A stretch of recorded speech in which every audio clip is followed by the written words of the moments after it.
Et nous sommes en direct avec Loïc Walder. Bonjour, vous êtes délégué national UNSA Police et j'avais pour vous une question complémentaire concernant ce sujet et plus particulièrement sur les cigarettes. Si demain on en vient à avoir un paquet en 2040 à 25 euros par exemple, est-ce que cela ne risque pas d'accélérer le trafic de cigarettes de contrebande?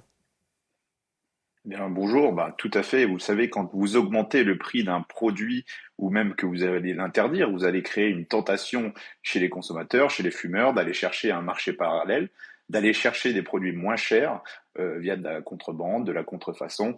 Et je pense qu'aujourd'hui, si ces mesures-là sont mises en place, il faudra accompagner de prévention quant à la toxicité des produits de contrefaçon.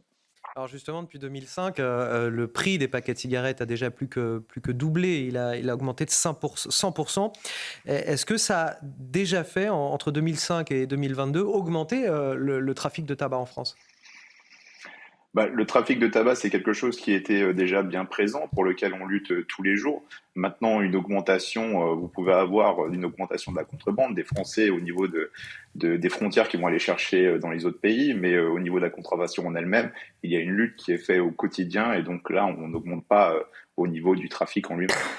Le trafic de cigarettes gangrène déjà aujourd'hui certains quartiers comme cela peut l'être pour la drogue? Ah oui, tout à fait. Vous avez des endroits, ne serait-ce que dans la capitale, vous avez des ventes de paquets de cigarettes de contrefaçon pour lesquels les forces de police sont employées au quotidien pour lutter contre ça. Et donc, c'est vrai que c'est tentant pour les consommateurs d'aller rapidement acheter un paquet de cigarettes qui est 2 fois moins cher à une station de métro, sans se rendre compte de la réelle toxicité, du réel danger que cela peut représenter. Avec une complication pour vous, c'est que lorsqu'on arrête ces vendeurs à la sauvette, on sait que la plupart du temps, une heure plus tard, ils sont à nouveau dans la rue ou alors ils sont remplacés par quelqu'un d'autre d'ailleurs. Aujourd'hui, les procédures sont des procédures simplifiées pour la plupart. Donc, l'idée, c'est de garder des forces de police sur le terrain. Vous confisquez la marchandise, vous remplissez un papier, un document, et puis la personne repart. C'est ça dans la plupart des cas, mais ça permet aussi de garder des policiers sur le terrain pour continuer à lutter contre l'ensemble des personnes qui s'adonnent à cela.